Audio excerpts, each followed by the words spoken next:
back. Hole Lotta Bogeys, episode 4. Yes, sir. We're going to be bringing you a recap of the Shriners Open, which took place in Las Vegas at TPC Summerlin.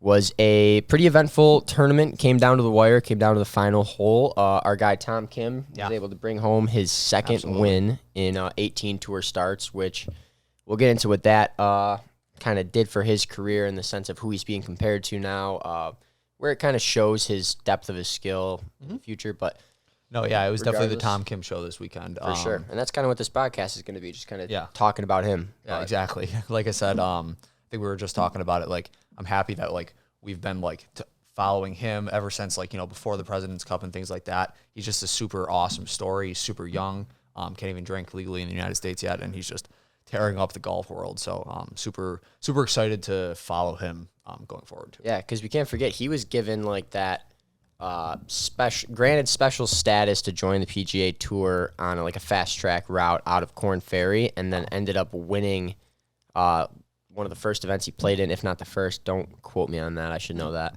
But regardless, that's insane though.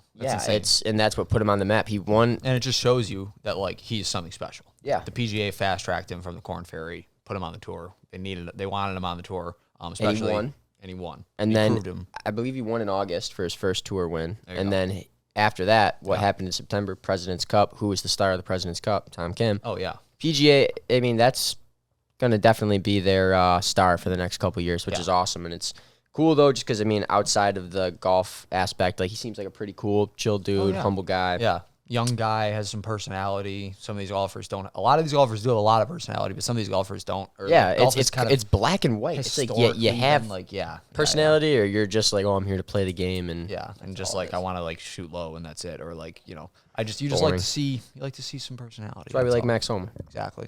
Who also was a star of the President's Cup. But if you're interested in that, go back and watch our President's Cup recap because that was a good one. Talking about Shriners, but Shriners, baby. To get into the tournament, we're really going to just kind of focus on that final round because just to keep things short and sweet, that was really what it came down to, and that was the story of the weekend. Going into the 18th hole, Patrick Cantley, Tom Kim tied. Awesome. Patrick Cantley struggled off the tee, hit a 3-wood into a ditch near a bush. I believe tried to punch it out, had to take a drop, hit into the water. Managed to get onto the green and sink a 35-foot putt for triple bogey. Jeez. So, triple, I guess. Yeah, man. all Tom had to do was go out there and double bogey to win, and he went out there and did a nice, clean, simple par, and ended up winning by 3 strokes. So, the 3-stroke win for Tom Kim looks a little bit more like kind of like ran away with it the past couple holes, but it wasn't. It came down to that 18th hole.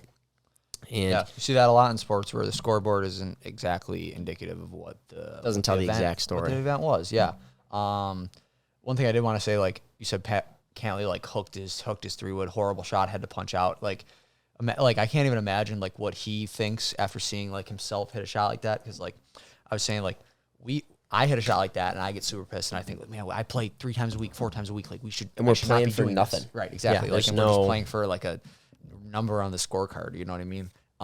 He's playing for hundreds of thousands of dollars, potentially over World $1 million. golf ranking points as well, especially with a lot of these guys from LIV not receiving them. This is like his chance to get up there. Like if he stick out for himself. If he wins this tournament, like if he won at Shriners, he would have been the second-ranked official world golf ranked golfer, like OWGR or whatever. That would have been awesome. Which would have been, it would have been cool. But that's what happens when you take a triple bogey on the 18th. And you're going against Tom Kim. Yeah.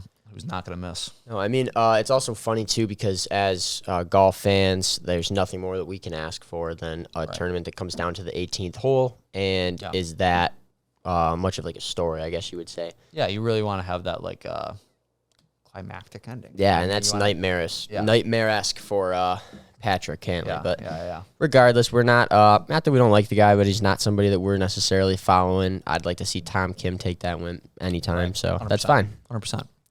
We had mentioned that Patrick Cantley would have been the second-ranked world golfer having won the tournament, but as he did not, it actually boosted Tom Kim up a little bit as well. I believe he is the 15th ranked golfer now, too. So as a 20-year-old, that's awesome. Oh, yeah. Should be seeing him just keep on climbing and climbing. I guess it's really just important to touch on the fact that this kid's 20. Yeah. He's a young 20, having just turned 20, and he has 2 PGA Tour wins in 18 starts, made 15 cuts in 18 events. These numbers are like directly comparing him to Tiger Woods. I mean, like straight up to the fact where they both won their second tour event at the same age in Las Vegas. Like, not saying, don't quote me as saying Tom Kim is going to be better than Tiger Woods or is better than Tiger Woods or is even as good as Tiger Woods. That's not the case. Just statistically speaking, we're seeing some similarities, and that's cool. And it's exciting. We're seeing him get up there and, have him be on the same track, which is awesome. Did I see he was bogey-free this weekend? 72 holes, 0 bogeys. If you watched the Live Golf Bangkok, you saw James Pyatt went 54 holes, no bogeys. Now, Tom Kim did that, but he won the bitch. Yeah, he won the event and did it for 72 holes. Yeah.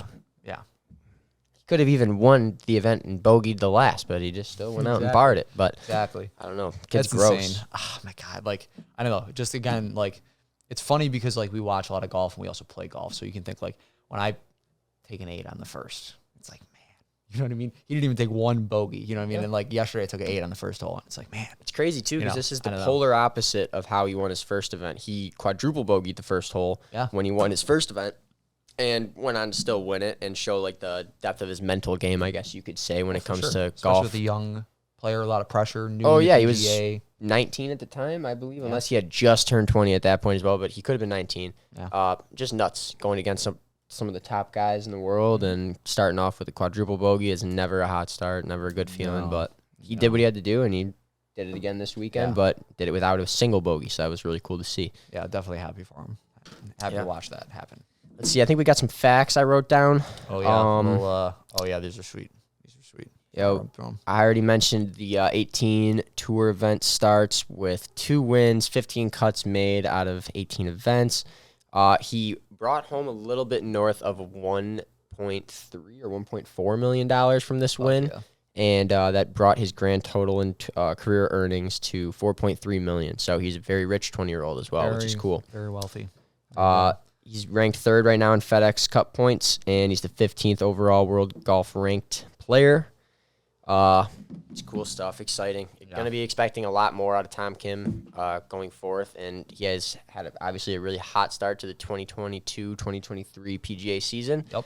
And we'll be looking to see what he does in Zozo Championships this weekend over in Japan, alongside some of the Japanese goats like Hideki Matsuyama and some of the others there. But that should be cool. It'll be a good tournament to watch for sure. One thing that got me thinking real quick before we kind of close it out here, because I sensed that was coming.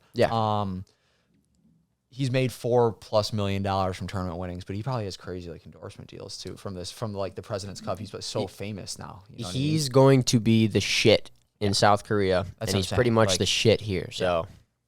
Like South Korean like brands that we don't even probably just even know, Asian golfers as a whole. He's going to be the most marketable, personable Asian golfer in the world. Right. He's awesome. Great. He's great. Just wanted to throw that out there too. Yeah. I guess last thing, just because I wrote it down, may as well say it because I took the time to write it down. Let's go. The ball he was playing, Titleist Pro V1X. That ball just got another tour win. It's pretty much one of the best balls in golf, other than the Pro V1. You'll probably hear us talk about various different golf balls on the pod. What we're playing when it jumps around from the top flight you take out of your bag to hit your second shot, see something good that you duff anyways, or Pro V1s you spend a little too much money on. But regardless, he was playing the new TSR3 Titleist Driver, which is it was really cool to see. I mean, brand new driver. It was, I think that was the first we saw of that driver, which is cool. That's sweet. I don't know if that's readily available yet in the stores, but it could be. His 3-wood was a Callaway Rogue STLS, which I believe is for low spin. Sounds right. His irons, he has a 2 and a 3 in the Titleist T200. His 4 through P wedge is Titleist T100, and he is a Vokey wedge guy using the SM9 for his 52, so like his gap wedge, and his lob wedge is a Vokey WedgeWorks 60. So 8 degrees in difference between his 2 wedges, which goes to show you don't need to have 4 wedges in the bag, even though I do. I just called myself out, but it's fine. Nah, it's all how you want to play, the style you want to play, the shots you want to hit in certain situations. For sure. Yeah, he's got a lot more interesting touch and a about lot more feel than us, but that's fine, or than me for sure. Well, I don't have more touch nor feel than Tom Cam. I can promise you that. Yeah. But yeah. Either way, I mean, I guess that's it. Before we get timed out here on the camera, I think I think we're pretty much all we got to say. Stay tuned to see what we bring next. I think Hole Lotta Bogeys episode 5 will be recorded right after this, so dropped shortly after this. Yeah. But yeah, I was gonna say we got like a bunch of videos we're about to be pumping out. So one posting tonight, and got an F1 one after that, and then 2 more Hole Lotta Bogeys. So that we'll be good. Perfect. Let's wrap it up. And really appreciate it. Peace. See you next time. Peace out.